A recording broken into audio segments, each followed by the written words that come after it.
Yeah, I'm originally from Peckham, South East London, from a place called Sumner Road, which is known as Peckham Frontline.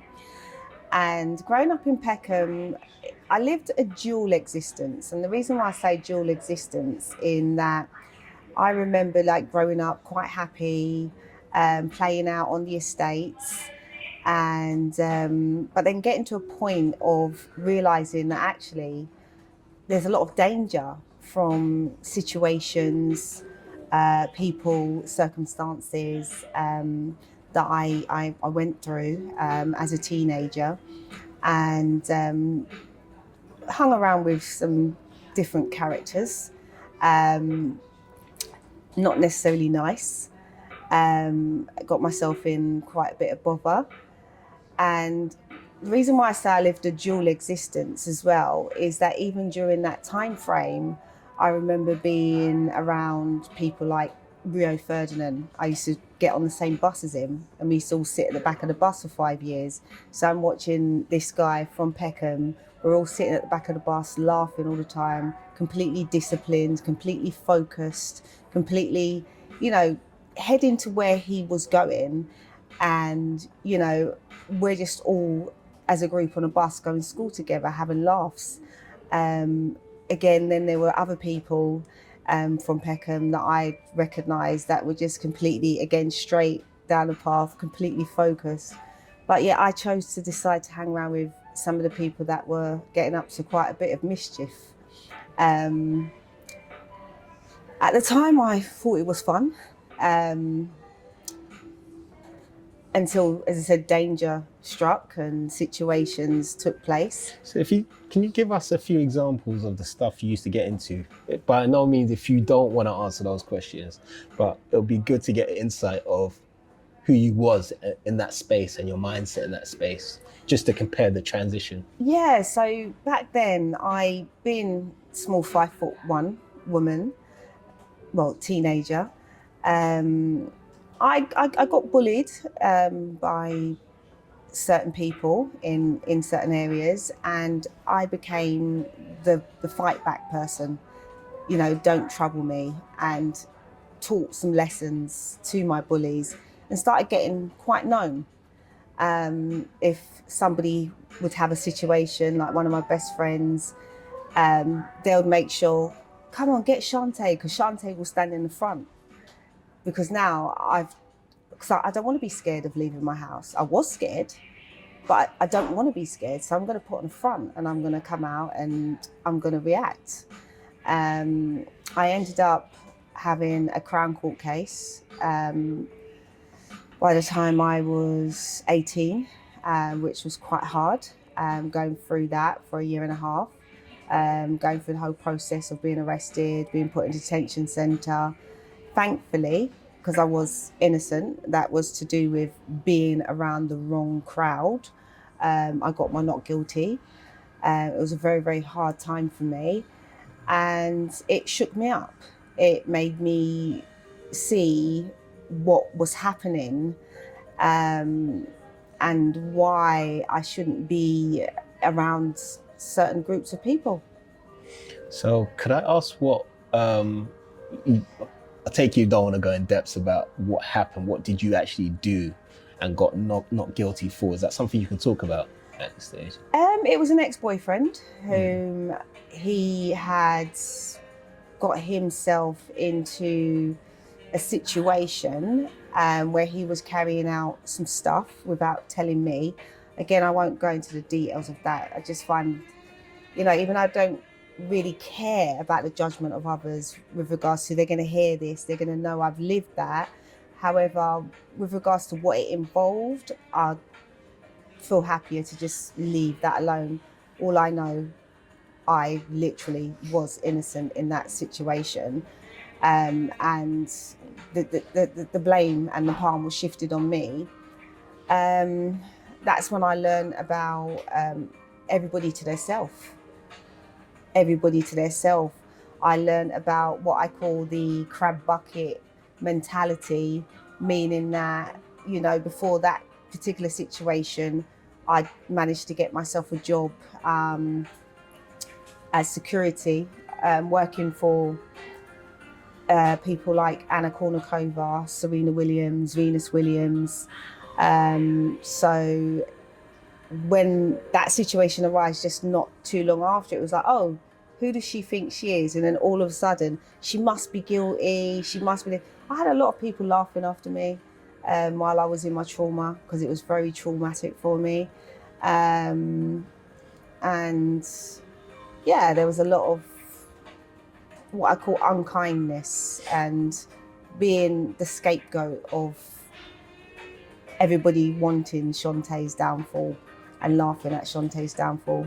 So, in regards to your turning point, you say that when you got your not guilty, that was your key turning point to pivot and say you want to do something different. How old was you at that time? So when I got my not guilty, I was just coming up. I've just gone past my 19th birthday, I believe. Yeah, when I got my not guilty. Was it my 19th birthday or my 20th birthday? I'm just trying to think. 1999. I'm 21 and 2020. 20th birthday. Yeah, so just past my 20th birthday. Yeah. And it was like a weight off my shoulders. Because I literally, because the fear gets you. You're thinking that is it. You're gonna. I'm gonna be one of those innocent people that are shown an example of, because all the evidence led to me, even though it was not me. And yeah, I had an amazing barrister. And yeah, so I decided that, wow, it's almost like I felt like I'd been given a second chance to make my life right and not be around certain people and learn the wisdom from that. Yeah. So what were one of the key things you did to take yourself out of that environment? Because it can be sticky if you've got a lot of friends and peer pressure around you. What were the key things, what key steps you had to take to kind of remove yourself? Well, I phoned my father in Canada and I told my dad that I wanted to come to Canada, and he sent me a one-way ticket. And I went to Canada and I was there for 3 months. And during that time, my dad, unfortunately, I didn't meet my dad till that age. I'd known him from 0 to 5. So you lived with your mum? My mum, yeah. Right up to 20? Yeah. Okay. Yeah. So did you have contacts with your... I started contact with my dad when the court case happened, and I found my grandparents and my dad's side of the family. Yeah. So that, yeah, it was about 18, 19, and met my dad physically when I was 20. Did that play a key role in your adolescent behaviour when you were younger, not having both parents around, or? I believe so. Yeah, looking back, like healing the inner child, I believe that there was a void. Yeah. So your life would have been a little bit more different if your dad was around? There's a possibility. Okay. And the reason why I say there's a possibility is because my father went on to marry, and he had 3 sons, and all 3 of my brothers are, you know, they're in that 2.4 happy marriage. They're all married, you know, got children. I have looked at that and I thought, oh, maybe if I'd had that, that would have probably been my path. However, in accepting and loving myself and loving my story and loving the woman I've become, it wasn't meant to be, and I'm happy. How did your mum deal with you when you was a tearaway youngster? Oh Lord, she started going to church 7 days a week. Yeah, that's the depth of pain that my mum went through. Yeah, I remember she started going to church 7 days a week. She used to do a lot of fasting and praying, and yeah, it was very, very hard on her being a single parent to a daughter like me. Yeah. So. And also, I was gonna say, you mentioned, okay, you went to live with your dad. You just carry on the story a little bit, push the story along. How long did you stay with him for, and what changes did you start seeing in yourself within that stage? So for the 3 months I stayed with him, I just became calmer, more focused, more looking towards a life of accomplishment. And I would say it was because, again, I was in a different country, around a different environment, different people. And I actually didn't want them to know what I'd just been through emotionally. I didn't actually want to talk about none of that stuff. It was almost like I just kind of swanned into this beautiful life. You're product of your environment, basically. Yes. So in a bad environment, you adapt Yes. for survival reasons. Yes. In a good environment, then you adapt, to fit in with that environment all over again. And you see different sides of yourself. Yes. Tell us about once you've visited your dad, just to move the story on, what did you do afterwards? What key things, what milestones did you achieve from there onwards? So from there onwards, I came back to England and I had a son, and that changed my life as well, my beautiful boy child. And again, I was just focused. I had goals now. I wanted to be bigger. I wanted to study. I went to study philosophy in the evenings because I became very interested in psychology, philosophy. So I went to Westminster College. I also done some legal secretarial work, paralegal work as well. So I started learning about the law, because at first I wanted to push that pain that I had into like being someone's paralegal or helping them or a solicitor or something. And then after I accomplished that period of time with my son, I found out I was pregnant with my second child. And then after having my second child, I became a driving instructor. Nice. So that was a pivoting situation where you started being more responsible. Yes. And more grown up in your life. How long was you a driving instructor for? So I was a driving instructor for 18 and a half years. And yeah, it was... And through that, right, for 18 and a half years, was that the bit that hit COVID, and then you had a few struggles around that time? So just to put the timing in perspective. Yeah. So from 2003 up until 2022, January 2022 was when I retired. So the passion for coaching people actually came from being a driving instructor, feeling as though I was like everybody's, I don't know what, social worker, counsellor. So the people like get in the car and start telling you about their problems. Yeah. That sort of thing. So. And although I loved it, I was just thinking like, how can I help them through this stuff, but give them what they've come for? Between 20 and 2022, we did experience some trauma. I believe this is around COVID time. Tell us a little bit about what you experienced and how you dealt with it.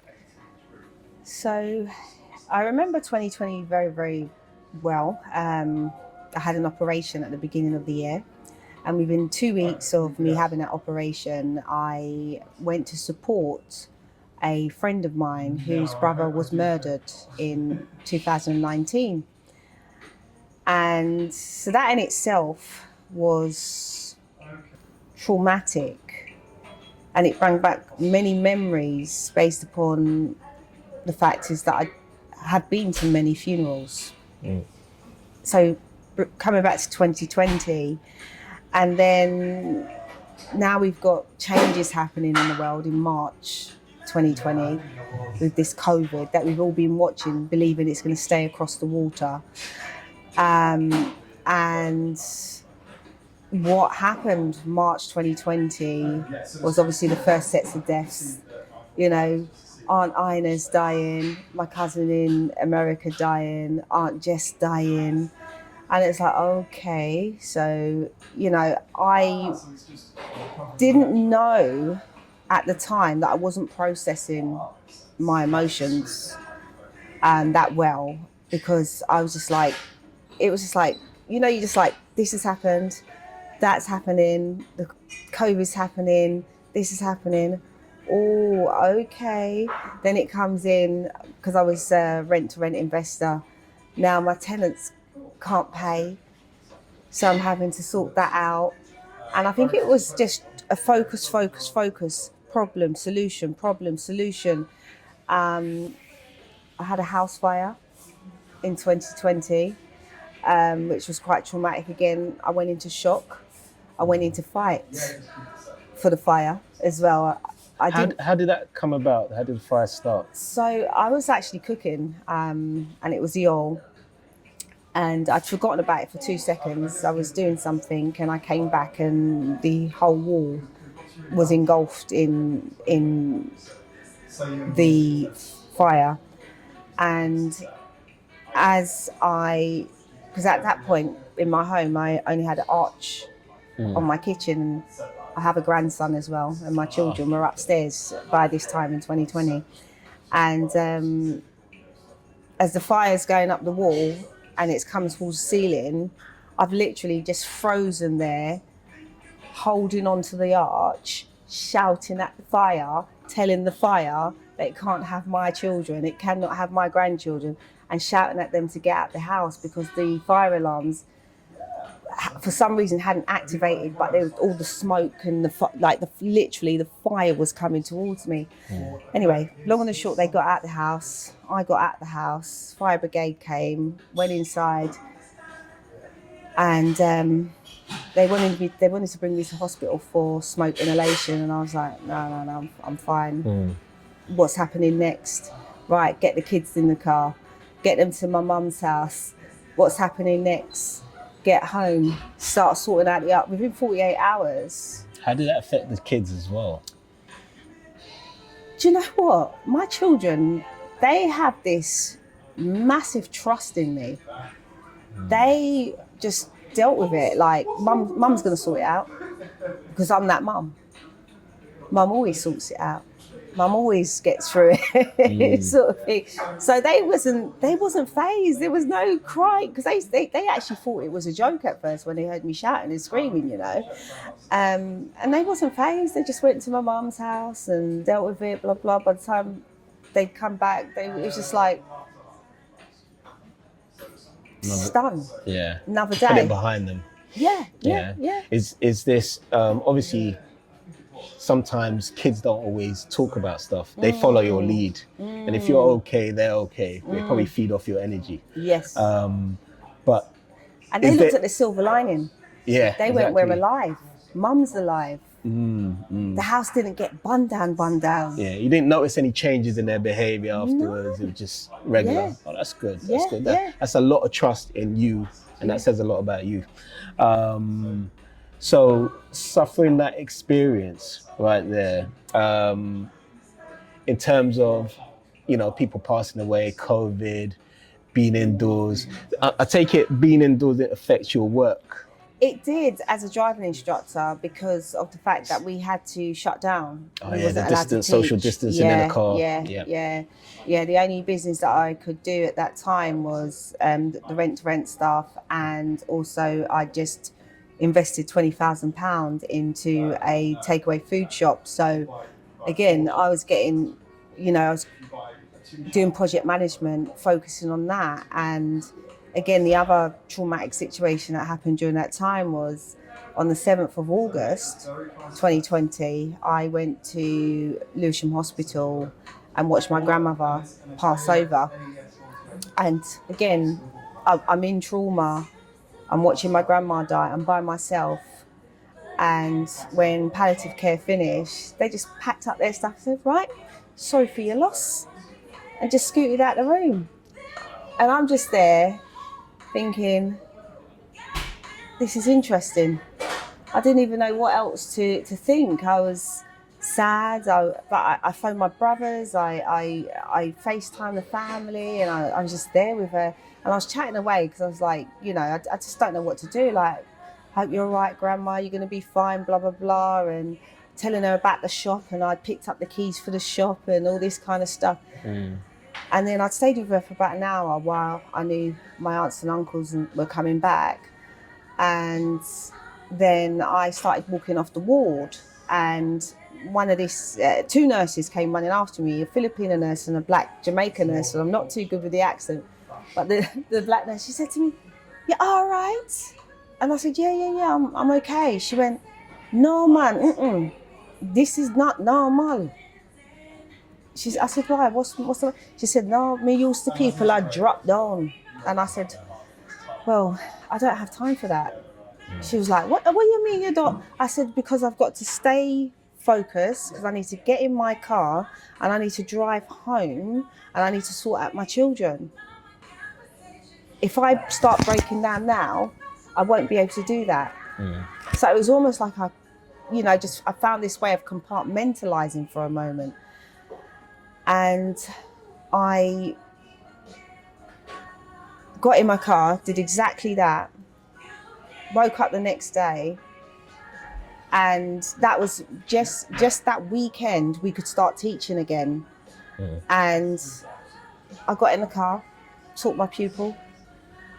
Wow. Driving lessons. So that's kind of crucial that you say that, because a lot of people, because all that trauma back to back from 2020 to 2022, there's a lot going on and you haven't had time to stop and process it. Yeah, so I still wasn't processing, because by the time I've got my pupil in the car, teaching driving lessons, now I've got keys to the shop. I've got to do project management. Shop's opening 26th of September. So I've got another target date. So that was what I was just doing. Shop, pupils, children, shop, pupils, children, tenants, this, that. And I just kept going and going and going. I do remember just before opening up the shop, so around the 21st of September, and had the funeral for my gran, and I cried for 5 days. 5 days. Straight, yeah. Because you've actually stopped to process it, right? Yeah. And it was during that time my business partner, and I'm not going to go into too much detail because we'll just leave it there. Yeah. There was a lot of stuff that went on that I don't know if I could treat somebody like that if they were going through the levels of things that I was going through, especially the fact that I would say I did about 80% of the work. The person might not like this when they see this, but while they were on holiday, I was there project managing, getting the shop gutted out, getting everything put up. I did all the business plans, I did all of that. And I still called it a we thing. So when the behaviour came from that particular individual, So just so people watching understand what happened, without, I know you don't want to go into it, but so people understand what actually happened. Well, it got to a really volatile situation where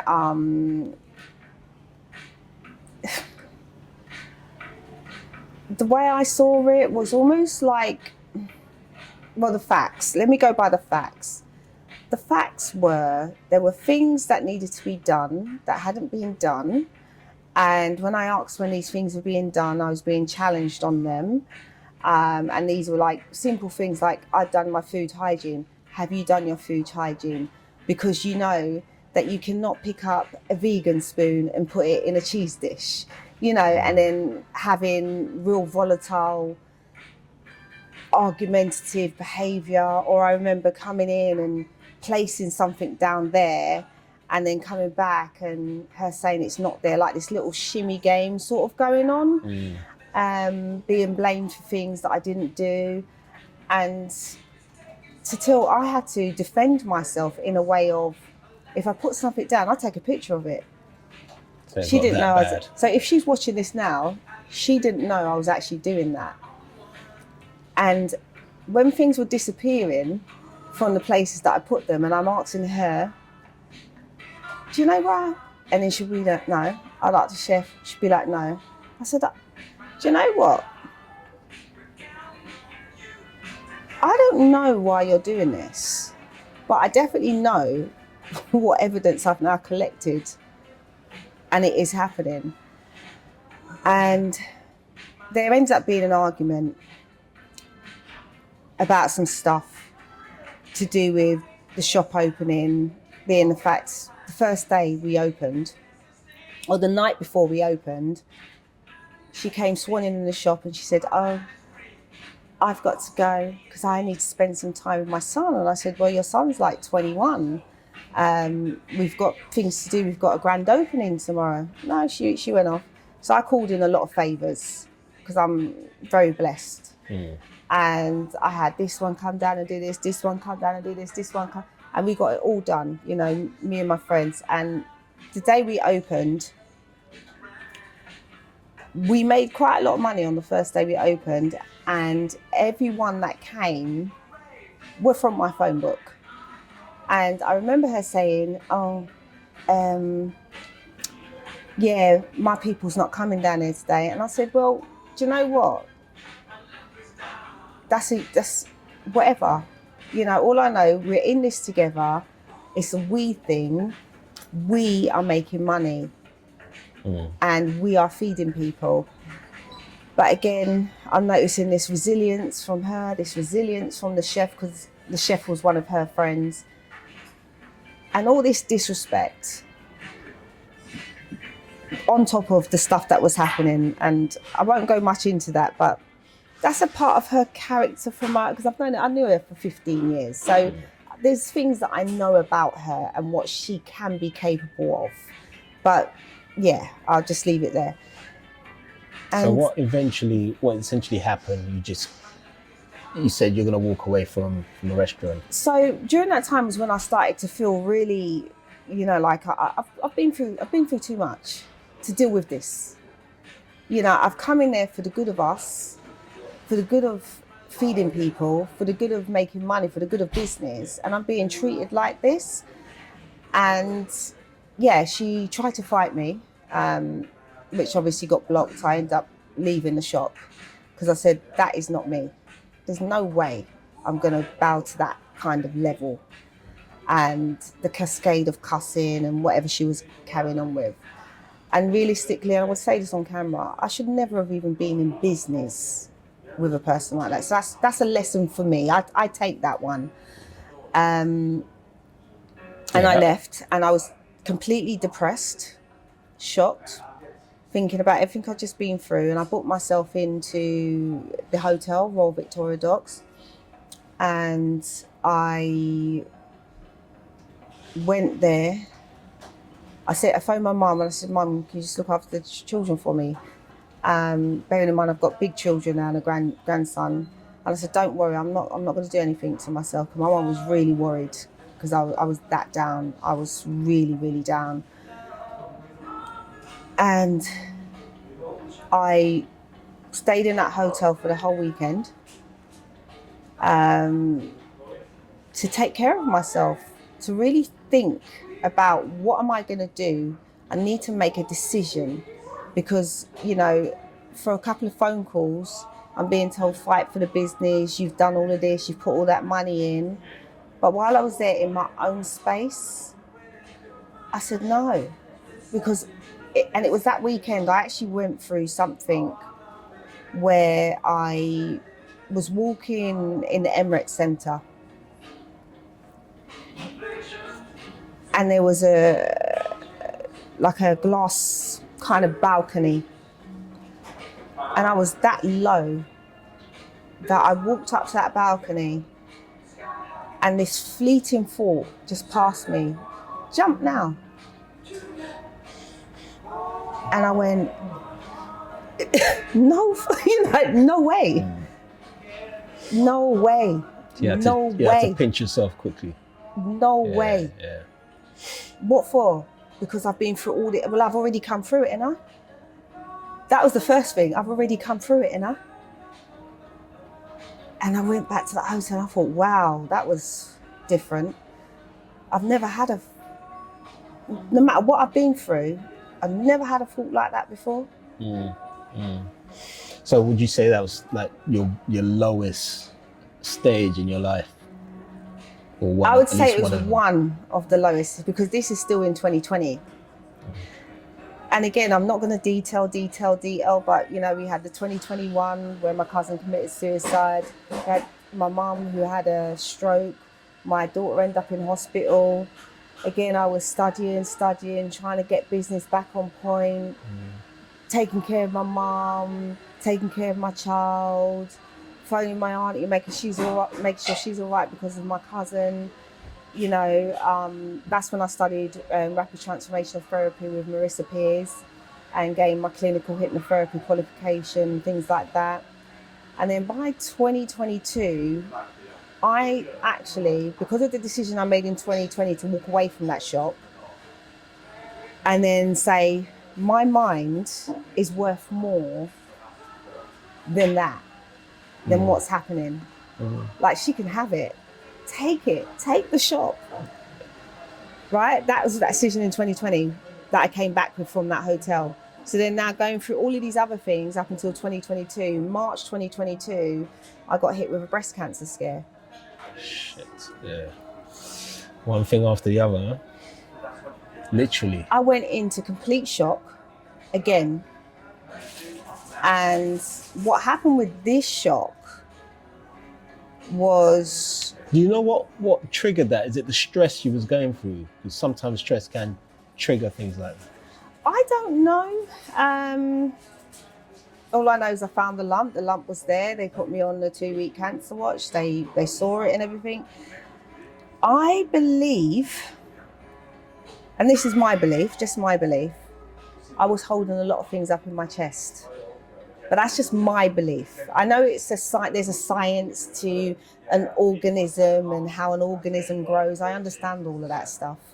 But I wanted to look at the emotional weight I was carrying and how everything was in here and the anger was in here. And because I was holding on to a lot. And I remember, you know, praying and God, just release that person. No, I'm in a queue at them to just get them out of my chest, get them out of my head, get them out of my life. I don't care. I forgive. I let go. I want life. I want to stay alive, you know.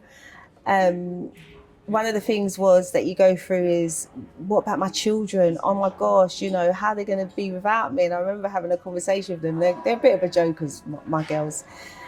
And they went, Mum, you wouldn't need to worry about us because you gave us enough mindset tools.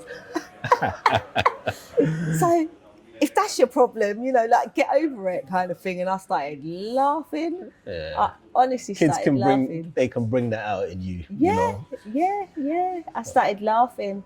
And then after that all cleared, 4 months later, then I went through PTSD. That's the time that I woke up and I couldn't walk or talk properly.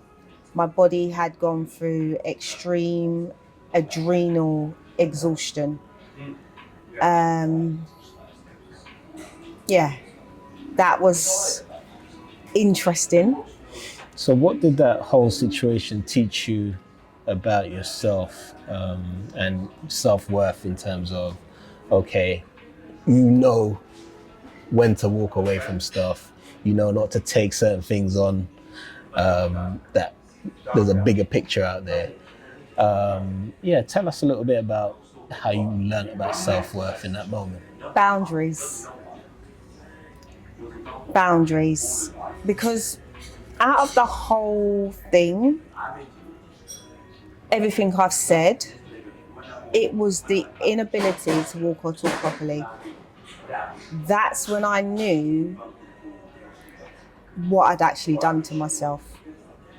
And the reason why I say done to myself, and I take responsibility in a loving, kind, compassionate way, is there was many times I could have said no.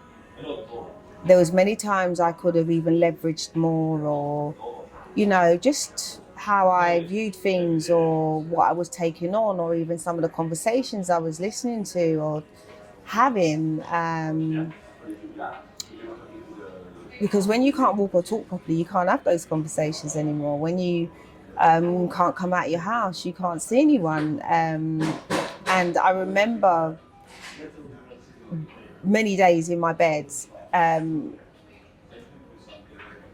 in recovery, but feeling at peace. I had this inner peace, and I surrendered to it. It's like I felt this, you need to relax, you need to just be. Would you say you're quite spiritual? Yes, I am. I believe I have a relationship with God. Yeah, I go to church as well. Did you feel like that's where it came from, that inner peace? Yeah. I felt this trust that although I'm here right now, I know everything's going to be okay, and I just got to go with the process. And I did. And I built back my strength to be able to walk properly, infused my body with, minerals and herbs, and eating well. And my children were amazing. I had some really good family members and friends that came round like a cavalry. Again, a big, massive blessing for me. So, and again, I just learnt boundaries. I learnt how to say no. I learnt how to not push myself too hard. I just wanted to ask you about what you're doing now in the current times, and who you've helped as a mindset coach. Tell us a little bit about that. Okay, so who I've helped as a mindset coach now. So you want my now story? Current, yeah. Current story. So I did a project as a development coach for what we call disability hate crime, working with neurodivergent team of people, and that got into Parliament to create change in the London transport system, changes in training the police, training staff. So that's national. Also, during this whole time frame as well, bless him, I have brought a amateur boxer through the mindset of amateur boxer mindset, and he's now been signed pro. So that's another one of my amazing achievements. So how tell us a little bit about that mindset coach with a boxer. What is your role in that situation? So my role in that situation literally was to go out and to watch as much boxing interviews, fights, based upon what I'd say the people that we wanted to emulate, because success leaves a blueprint. Yeah. And when my boxer came to me and asked me, and I said, oh, I've never done that before. And I thought, oh, this is a challenge. And it had me coming to boxing matches. Again, I've now only just learnt the technicalities of boxing myself, but with regards to the mindset, again, it was about what are the disciplines and the habits that the good pros out there have done. I listened to Costamato, watched like Razor Ruddock, people like that. I was watching Stamina for Sale a lot with Tunde Ajayi and Spencer Fearon, learning their input on other boxers. And what it did as well for me, it actually gave me more of even though I believe I've got a fighting mindset, but more of that kind of emotional mastery balance that you need as a boxer. The person that you are now, what would you tell the person you were when you was 19 or 16 to 19? What advice would you give them now? Make a decision and stick to it. Because when you make a decision and you decide, and then you act upon that decision for where you want your life to be, and you stay focused and you apply yourself with discipline, it always works. Do you think your younger self would have listened to that at that stage? No, because I would have thought it was harder.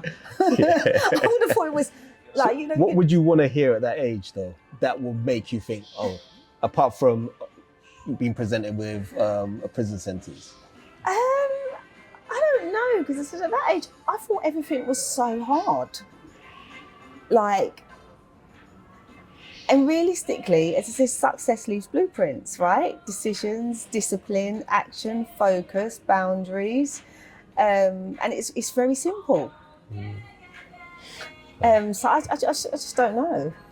That's brilliant. Yeah, that's some amazing achievements that, you know, considering where you come from and mentally as well, the fact that you've gone through it all yourself, you're able to help other people. So I commend you, and I wish you, you know, the biggest and brightest future. Speaking of future, what are your current goals, your more recent goals that you think, okay, I've got to achieve, or are you in a place where you're comfortable career-wise? So career-wise, yes, I am very, very comfortable. However, I do like to set new goals. So I do have more plans in place for more neurodivergent coaching, going into corporate firms, helping teams, neurodivergent, to excel better in their workplaces. The other goal as well is with regards to the boxing world, being more recognised and working with some more boxers. Yeah, and I also have a grassroots project that I do for free once a month, just so that more people come to that and just gain some knowledge and help that they can have moving forward. So where can people access this? So that's in a place called The Hub, the Greener, Cleaner project in Bromley, and that's the first Thursday of every month at 10:30, and it's called Creative Unmasking. So it's just helping others to identify who they are, you know, what their purpose is there any changes they want to make, how to help people set tangible small goals and help them to achieve the steps that they need to take to move forward. That's amazing. I'm just trying to think that we covered anything. Is there anything else you would like to say? Yeah, I think one of the things as well, which has been something that I've stepped into, is coaching as well ex-offenders. And that for me is something that I found, because I stepped into that this year, found very heartwarming. You know, especially when you've got an offender who's done like 27 years, and me as a female can sit down with them as a coach and help them to understand that they're now called a lived experience practitioner, and to utilise the skills that they have to go back and help other offenders to then transform and change their lives. That's quite heartwarming for me, and I feel very honoured as well in that role. Yeah, so that's another one of my, what I call give backs. Yeah. And in terms of your line of work, how do you go about getting the business? Recommendations. Straight off recommendations? Yes. Okay. All right. Oh, that's brilliant. Thank you so much for your time.